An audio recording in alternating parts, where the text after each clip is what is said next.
The hilltop cottage was somehow even smaller than it looked online, but it made it feel more charming.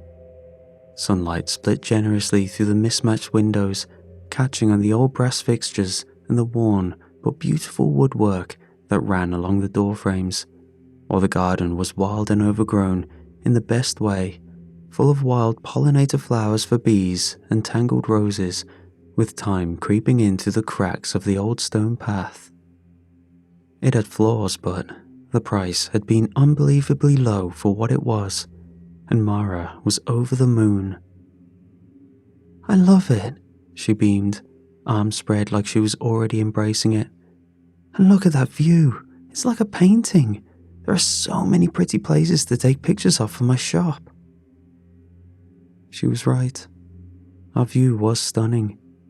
Fields folded over each other in soft green swells, a thin river glinting with seams of silver, while the town itself sat low, a smudge of clustered rooftops nestled in the valley, ringed by more of those sleepy trees.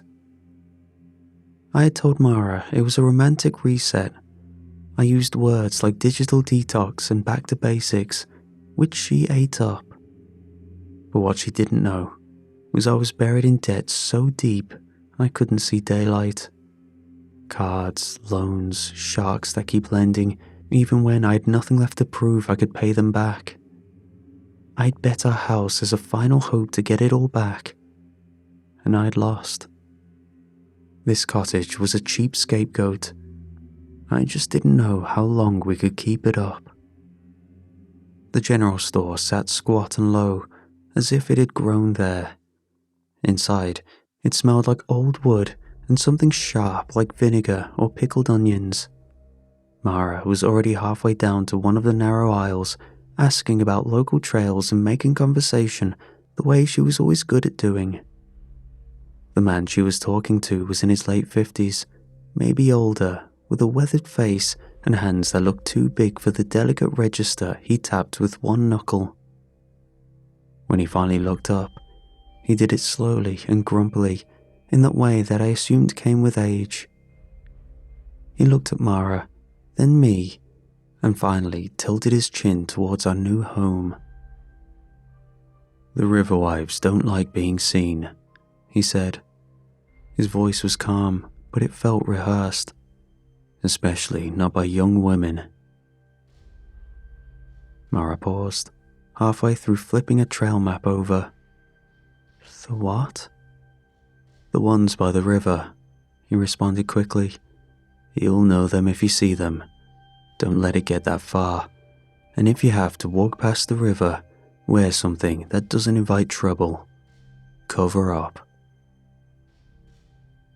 Before we could ask what he meant, another man, a customer presumably, spoke from somewhere in the store. "He's right. Don't greet him in. Do your best to ignore him." Mara turned, frowning like she was trying to decide if this was a joke or some backwoods performance art. I watched as she folded the trail map with careful fingers, her mouth pressed into a polite, unreadable line. She didn't say anything, but the silence felt like it had teeth. She gave the man a short nod and stepped away, the trail map still clutched in her hand. At the far end of the counter, a woman looked up from a station behind the battered produce scale. Late 60s, maybe, with a pinched expression that made it hard to tell if she was squinting at something. She looked at Mara.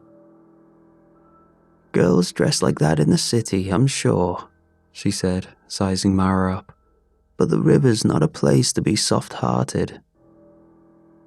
She dropped a handful of apples into a paper bag and folded the top slowly. "Some bits out here take advantage when you go offering bits of yourself without thinking." Mara smiled politely, but I could see the muscle working in her jaw. She wasn't the type to speak to strangers, so she gave a quick, "Of course," and turned to me. I caught her expression, the kind of look that meant, "Get me out of here before I say something I'll regret."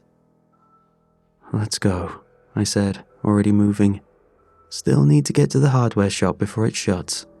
Thank you for the advice." We stepped out into the sun, and Mara was quiet for exactly 3 seconds. "Bloody hell," she muttered. "Cover up because my arms are out? It's 21 degrees and I'm wearing a nice sundress. Sorry for dressing like it's a warm day and not a funeral." She didn't wait for me to respond, just kept walking. "I get that it's a small town," she said, "but come on, offering bits of yourself, wear something that doesn't invite trouble." She made air quotes without slowing her pace. "It's all just polite language and know your place, girl. Did you notice they didn't say a word to you?" "I did notice," I said, "and yeah, it's daft." I glanced back at the shop, then ahead at the worn cobbles, tufts of grass poking through the gaps, and nettles crowding the edge of the road. These people have known each other forever. They've grown up together and seen each other through weddings, funerals and the lot. They've probably sat in the same pub with the same pint and the same complaints since the 70s. I kicked at a loose stone. We're just new faces to them. It doesn't matter what we say or how reasonable we know we sound. It's just us stepping into their town. That doesn't make what they said right. Just means it's not about us. I gave her a nudge with my elbow. "You know, you could always bring a few soaps around to the shop. You give them something nice, they might start being nice back." That got the corner of her mouth to twitch. Just enough to call it a win. A few days in, I was still finding my rhythm, but Mara took to the countryside as if she'd always belonged in it. She was already in boots, basket looped over her arm, picking wild things from the hedgerow as she knew them by name. She dried bundles of herbs on twine, stretched across the kitchen window. Yarrow, mugwort, lavender, horsetail. Always something gently fragrant tucked beneath her ear. She sang when she worked, little hums and wordless melodies that carried through the house like incense and cheered me up as I worked remotely.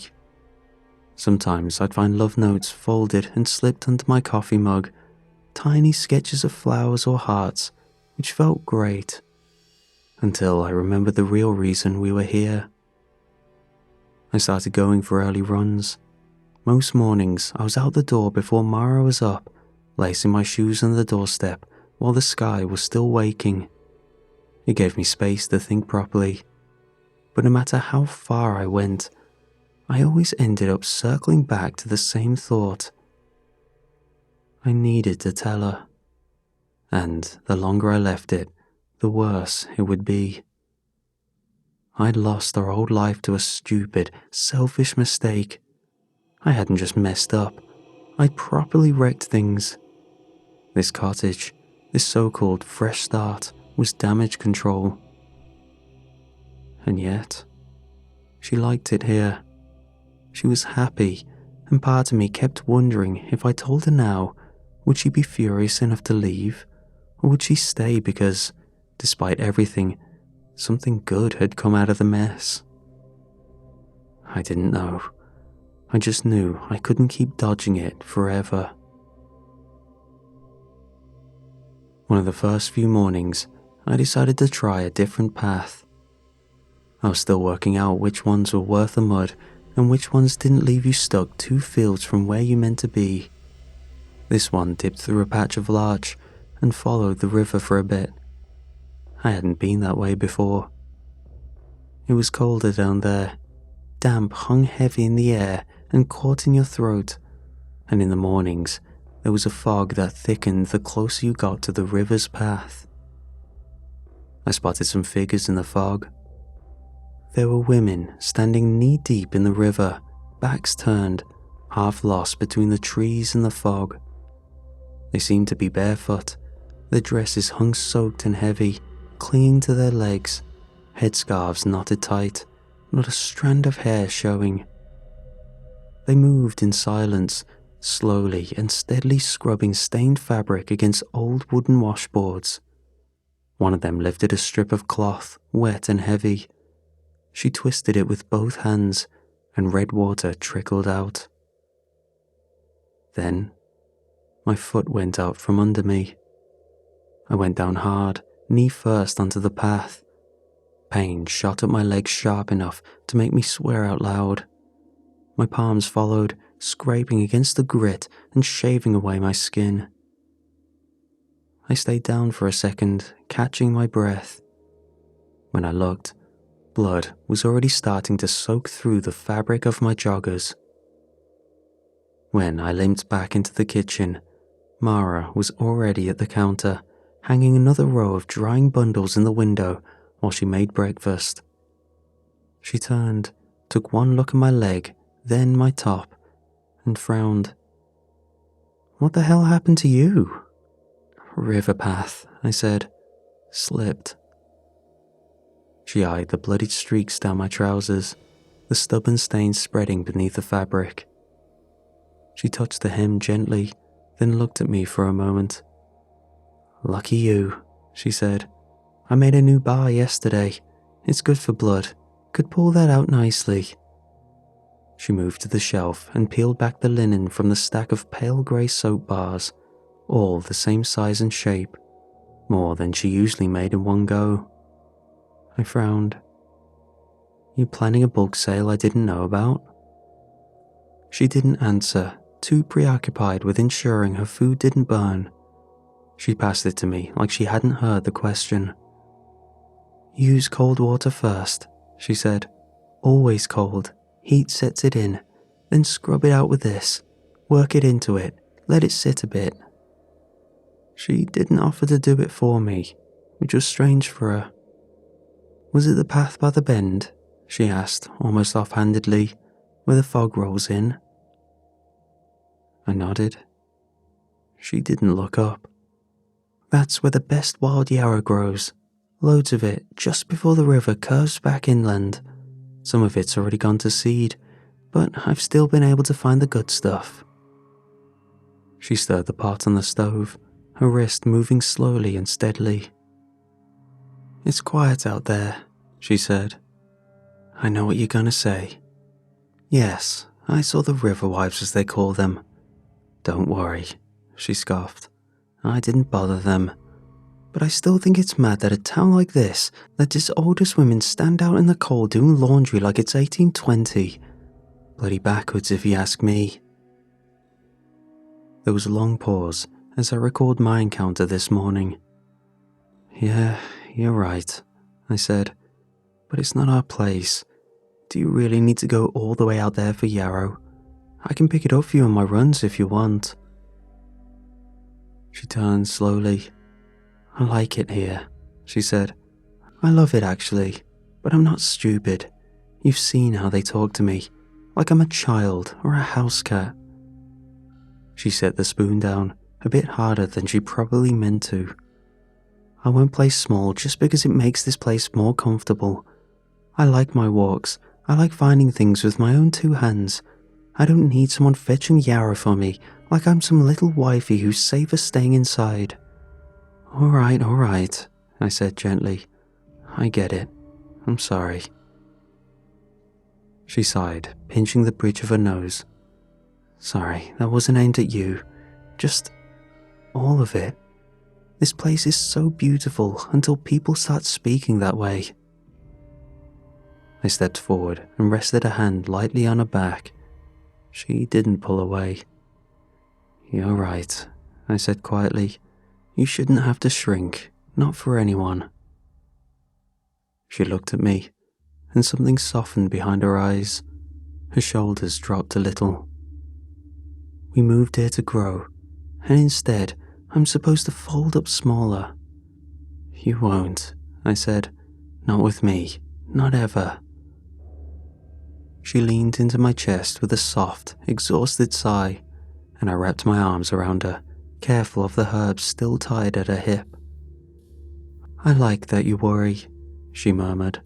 "Just don't make it delicate." "I'm not." "I know," I said. "You're a bloody force." That got a quiet laugh. She pressed her forehead into my shoulder and let it sit there for a few seconds longer. Then she pulled away and gave my leg a glance. "You'd better get scrubbing, by the way. If you let that set, I'm not making a second batch." "Noted," I said. "Cold water, firm scrubbing, let it sit. Got it." She gave me a mock stern nod and went back to her pot. I waited a few days before running again. My knee still twinged when I bent it too far, but I told myself the ache was good. It meant I was healing. It was early again, and the fog thickened as I got closer, just like last time. This time, however, I was determined to see what was past the river. And, as I'd expected, they were there again. The same women in soaked dresses dragging the soaking clothes against the washboard. But this time, one of them turned slightly, like she'd heard me coming. Her face stayed hidden, just enough that the scarf blocked everything but the curve of her jaw. "Would you be kind," she spoke, "and give this one a twist? These old hands aren't what they used to be." She held up a sodden sheet. It was dark and dripping. She turned it slightly in her hands. It hung limp and lifeless, the water sliding off in long, reluctant ropes. There was something in the way she asked, though I couldn't put my finger on it. So I stopped. The fog pressed against my back. The only sound was the slow drag of fabric and the slap of water on stone. The birdsong had long disappeared. My fingers twitched like they might move on their own, and I shuffled my feet forward. But then I noticed her arms. They were pale and bloated, way past the usual prune from water. Then I noticed the folds of the dress near her wrists were torn in places, like the fabric had been picked at. And the sheet, it wasn't clean. The water sliding off it was thick and red, too heavy looking to just be mud.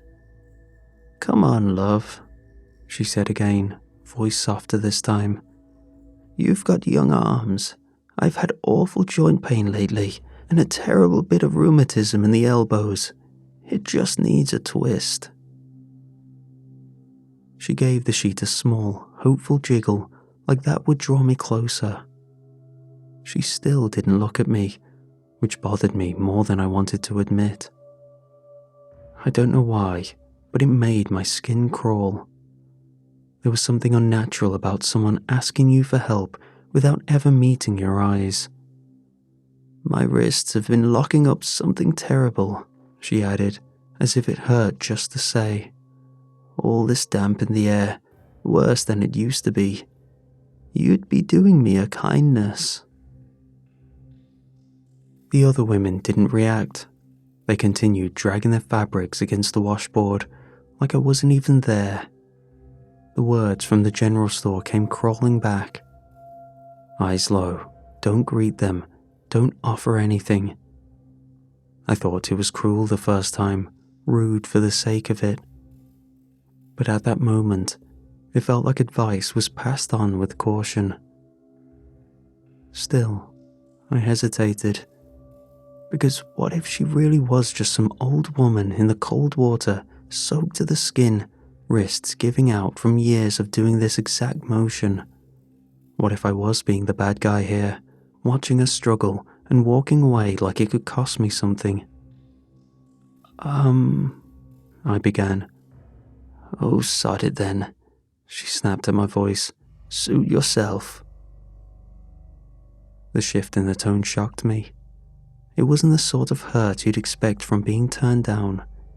It was snappy and impatient, like she dropped something and blamed me for not catching it. "Not even a moment for an old woman with bad arms," she hissed, more to the river than me. "What a thing, to watch someone struggle and turn your back on them. Must be nice being young and quick. Men are so bloody selfish." I clenched my jaw. Heat flared across my face from embarrassment. A few days ago, Mara had practically bitten my head off for offering to help. Now, some old hag in a river made me feel like the villain for not pitching in.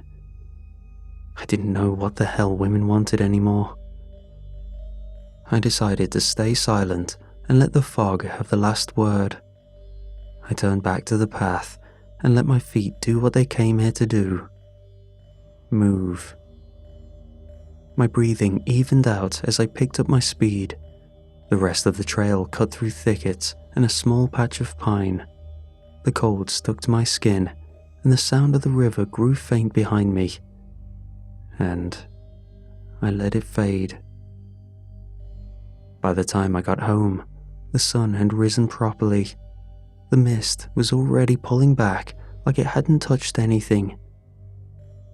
But something had. I felt off, like the run had taken something out of me. My legs ached, my fingers felt stiff, and there was a throb in the back of my head that hadn't been there when I left. I skipped breakfast, took a shower so hot it should have scalded. Still, it barely did anything. By late afternoon, I was curled up on the sofa under a blanket, useless. Mara came in from the garden with dirt on her knees and a fresh bundle of herbs in one hand. That's me sorted for a few months. She was slightly wet from getting caught in sudden rain. She glanced at me, taking in my pale face, then back at the kettle near the fire. "You're not running tomorrow." "I wasn't planning to," I said. My voice came out hoarse, like I'd been shouting when I hadn't said much of anything. "You look like a washed-out sock," she said, crouching to stoke the fire back to life. "Bit of man flu?" "Something like that." She didn't press and set the kettle above the fire more carefully than usual and sat beside me, still smelling like rosemary and wet grass. "Maybe your body's trying to tell you something," she said quietly, "that you keep pushing into places that you don't want to." I didn't answer. I didn't know how to, really. She didn't know it, but she was spot on. She passed me a cup of tea she hadn't asked if I wanted. Strong, slightly bitter, the kind she made when I was sick. "You resting tomorrow?" she asked again, gently this time. "Yeah," I said. "I'm staying in. We can have a lie-in together." She smiled, but kept a distance. "Absolutely not," she said. "I make soaps, not cures. The last thing I need is catching whatever this is and sneezing over my stock." I gave a weak laugh, half into the tea. Wow, no bedside manner. She grinned. "Not in the job description. You want sympathy, you'll have to bribe me with biscuits. Then you'll get some tea and toast in bed, if you're lucky." The next morning, the sun woke me up before I was ready. It poured through the thin curtains in strips, warm across my face. Nice, actually. One of those rare moments where the light feels soft instead of sharp. I still felt awful, and it became clear that I sweated through the night, despite the fact that the sun's warmth and quiet made me feel like I could have maybe stayed like that for a while.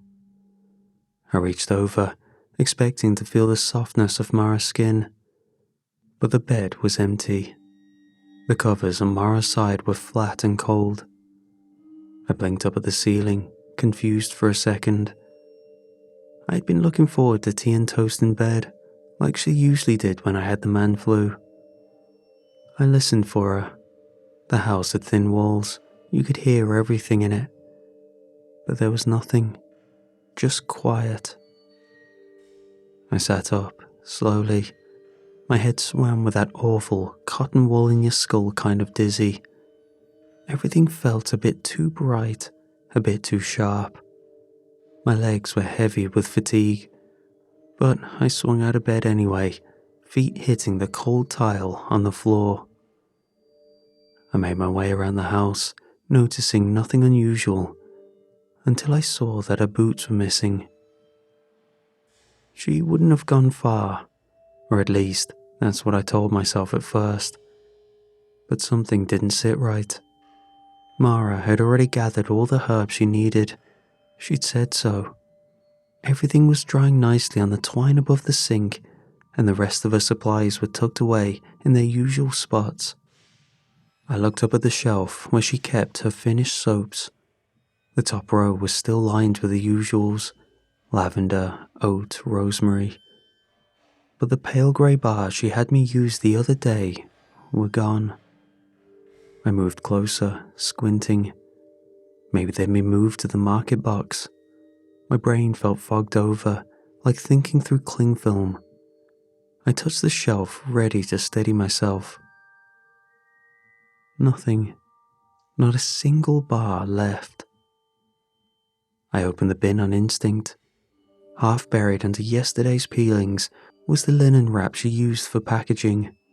The same dotted one she'd used when she first showed me the batch she had folded once, then crumpled, like someone had changed their mind at the last second. I knew where she'd gone, even before I admitted it. I knew. I turned and grabbed the nearest pair of shoes, my head spinning as I bent down, but I shoved them on anyway. The air outside was sharp but warm from the rising sun. That same low mist was back again, thicker near the fields, sticking to my throat with every breath. My legs protested the second I pushed into a run. Cold muscles, leftover fever. I felt wrong, but still, I ran. The trail was soft from last night's rain. I kept slipping, catching myself just before I went fully down. My breathing turned quick and ragged too soon. I followed the curve on the path, past the hedgerow, past the spot I fell before. And then I saw her boot prints in the mud, leading down to the water's edge. I picked up speed, and there she was. Mara stood at the bank, boots muddy, sleeves pushed up. She had both hands out in front of her, offering the soap to the river wives. The woman closest to her lifted her head, and I saw her. Her face was puffed out in places and sunken in others, like it had been soaking too long in the wrong kind of water. A bloated corpse came to mind. Her skin had that grey, puffy look, like you'd seen pictures you wish you hadn't clicked on. Her lips were pulled thin, but puffed at the edges, like they were losing their shape. I opened my mouth to call out, but instead, my stomach turned. The run, the fever, and the sight of the woman all hit me at once. The taste of last night's food climbed back up my throat, and I barely had time to lurch to the side before it came up. I doubled over, retching hard, hands braced to my knees. Bitter, half-digested vomit hit the mud with a wet slap. My eyes watered.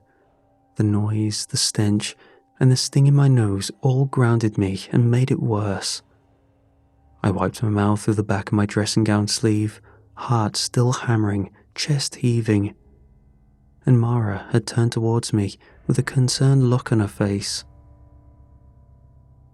She didn't have time to say anything.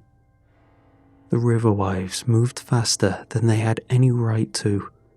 One of them surged from the water in a wet heave, cloth slapping against stone. Mara turned too late. Her hands fumbled, soap slipping from her palms and hitting the rocks. Another one rose behind her, then another and another. They surrounded her, waterlogged limbs coiling around her legs, waist and arms. One pressed a palm flat against her chest. Her boots lost grip and her knees gave. They began to drag their washboards across her back, over her arms, over her scalp, like they were trying to strip her clean. They worked fast. Her clothes came apart at the seams, threads pulled like worms from the stitching. Her skin went with it, peeled back in patches, red blooming and then vanishing under the froth. One of them worked at her wrist until the joint gave a little pop. then twisted. Another opened their mouth wide and bit down on Mara's shoulder like it was bread. The flesh gave. Mara's mouth opened, but no sound came. I forced myself upright. Stumbling forward, my legs didn't want to cooperate. Mara reached out in a last, weak attempt to push away, to reach for me. But then her head went under. Her hair was the last thing I saw of her, fanned out on the surface like ink in water. I finally made myself step forward, and one foot sank into the bank. But I didn't go any further. I couldn't. I was outnumbered.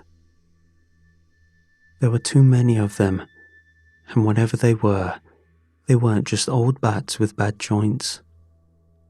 I threw up again, barely staying upright, still shaking.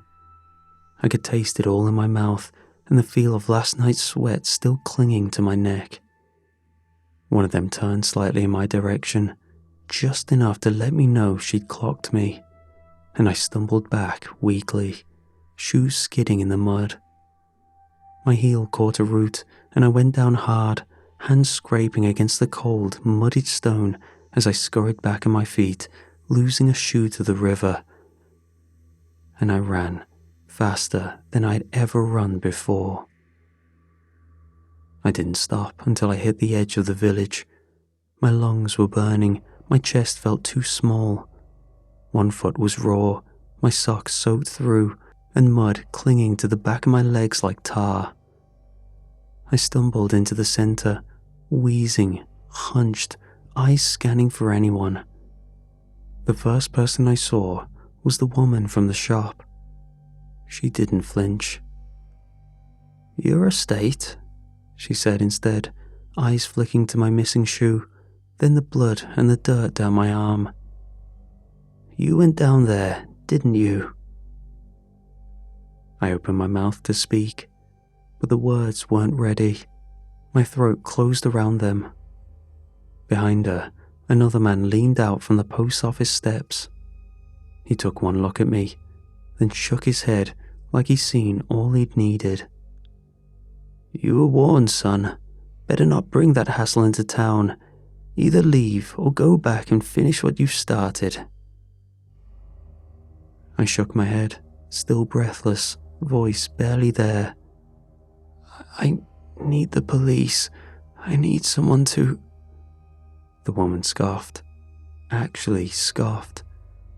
"Oh, love, no one's calling anyone. What would they even do? Fill out a form and lose it?" I looked up at her. Mud streaked up my legs, acid in my throat, one shoe gone to the river. I must have looked half mad. "She's gone," I said.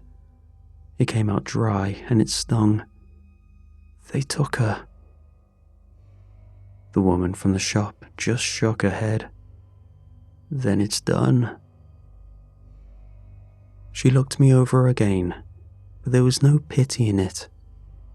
"They're not coming for you," she said. "Whatever happened out there, it was between her and them. They don't take much interest in men." She nodded at my state, like that explained it all. "You're not theirs to bother, unless you give them a reason." She paused momentarily, as if deciding whether to waste the time saying the rest. Then she nodded toward the village green. "You can waste your morning reporting it. The police will be down there, poke around with their notebooks, and by the time they do, they won't find a thing. They never do." She shifted her weight and tucked her hands into her cardigan sleeves. "Or you can come inside, sit down and have a cup of tea. Let it settle a bit. Figure out what you want to do next, if anything." I couldn't answer. The clouds had closed in and rain had started again. That fine, soaking kind. She gave me a look that wasn't quite sympathy, just something like, "Well, pick. The weeks that followed were slow and quiet in the worst kind of way. The shop lady was right. The police didn't find anything. They looked at me like they knew what was happening, like an adult checking under a child's bed for monsters. They asked me to walk them through it, so I did. The whole thing sounded like a story. One of them nodded like he was listening, but I could tell he wasn't hearing a word and just filling in boxes in his head. They stepped down to the river eventually, boots careful on the edge, like they didn't want to get dirty. One of them crouched and stared at the water for a while, like it might offer something up if he looked long enough. The other paced around with a stick, prodding at the reeds like he would find her folded neatly in the mud, just waiting to be uncovered. They didn't find anything. They knew they wouldn't. I could see it in the way they moved. Slow and half-hearted. In the end, they gave me a number to call and said someone might be in touch if anything came up, though it probably wouldn't. I didn't leave the town. I couldn't. Every room still had her in it, despite our short time here. Her handwriting on labels, her coat on the back of the door, that stupid mug with a chip in the handle she always said gave it character. Some mornings, I'd wake up forgetting, turning to her side of the bed, expecting her weight and warmth, only to be met with a flat sheet and silence. And that's all it took. The silence would drag me back to that day, straight to the mud, her final moments when she reached out. My chest would lock up like someone had stuck their hand inside and squeezed tight, and my hands would shake. Breathing would come out wrong, sharp and fast, like I was choking. Sometimes I'd curl up and try to ride it out. Other times I'd sit up and press my palms to my knees like they might pin me to the moment and anchor me down until the wave passed. It always passed, but it took its time. Some days, I thought I should burn the whole house down with myself in it. But I didn't. The people in town started treating me differently, with nods and cups of tea. The townspeople stopped to ask how I was holding up. They didn't say sorry, not outright, but it was there in the way they helped me. The shopwoman, Hilda, even started saving me the good milk without asking. One of the older men gave me a spare radio, in case the silence ever gets too loud. "You're one of us now," Hilda said, handing me a paper bag of apples without charging. "Everyone loses someone eventually, in one way or another." So I stayed, partly because I had nowhere else to go, and partly because of my debt. Even if I could, the thought of packing up and moving on somewhere else without her made me feel sick. I kept Mara's little shop going under a name, changed the labels on her soap to Mara's Blend, and started selling them at the market. They did well. I messed up a few batches, some trial and error, but before I knew it, they started to smell like hers. It was maybe a month when I realized I was out of yarrow. I'd used the last bit of it on the latest batch. It didn't feel right to stop making one of her best sellers. I thought about asking someone to fetch some for me, but that felt like cheating. So I waited. A few days turned into a week.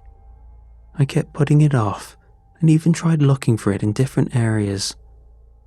At one point, I told myself the blend didn't need yarrow, but I knew I was wrong every time I ran my thumb over the label. Mara would have been furious at me for half-arsing something under her name. The thought stuck and grew teeth. I kept seeing her hands, the way she held the bars when they were still curing, her thumb running along the edge. She'd never half finished anything, not even breakfast. And there I was, letting fear decide what got made and what didn't, letting it whisper that maybe it wasn't worth finishing, maybe I was safer not to. Mara would have seen through that in 2 seconds.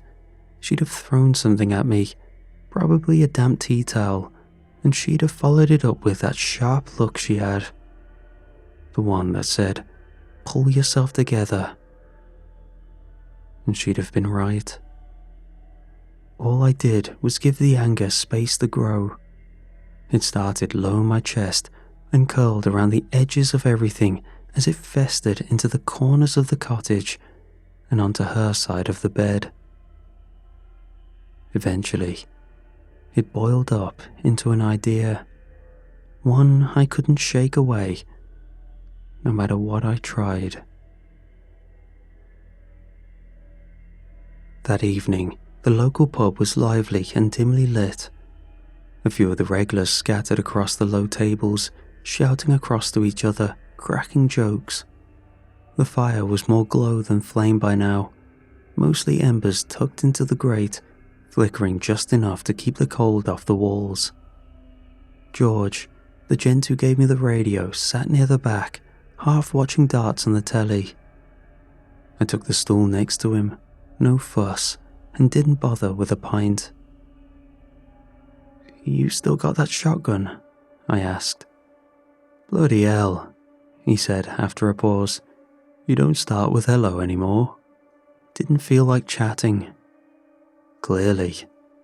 He glanced at me suspiciously, like he already knew why I was there. "What for?" "Foxes," I said. "Been getting into the garden. They've dug up half the beds, most of Mara's corner, chewed through all her hard work." That made him pause, and he set his pint down onto the sticky table somberly. "Bloody hell," he muttered. "That patch always looked proper. Never thought foxes would go after herbs." He went quiet at that, brows drawing in a touch, the lines around his eyes settling deeper as if he were figuring out whether that was the truth or not. "Been hearing that from folks too," he said after a beat. "Not just foxes, badgers and rabbits too. All of them turning up where they shouldn't be. They're bold, like they forgot how to be wild. Don't bolt anymore, just stand and watch you like they're taunting you." I nodded once. "That's what they've been doing." He studied me again. "You planning to shoot anything?" "Only if I have to." He let that sit between us for a second, then gave a small nod. "I'll get it to you in the morning," he said. "One day only. Barrel pulls a bit left if you're not paying attention, and it kicks like it's got something to prove, so don't try and be clever." "I won't." Once I had the gun, I set out early. The sky was grey, and the path was soft with last night's rain. The shotgun was wrapped in oilcloth and strapped across my back. I could feel it with every step. Foxes, I'd said. Pests. George must have known. He'd handed me the gun like he understood. He said nothing but gave me a small nod, the kind that said, "Do whatever you gotta do, mate, but don't come crying after." The fog was thicker this time, proper thick. It clung to the hedges and swirled low across the path. The visibility was awful. The river wasn't even in sight yet. But I could feel it, just around the bend. That damp, cold presence and impending doom. I stopped walking, reached back, and undid the strap. It came free without fuss, oilcloth damp with mist. I unwrapped it slowly, feeling the weight of it in my hands.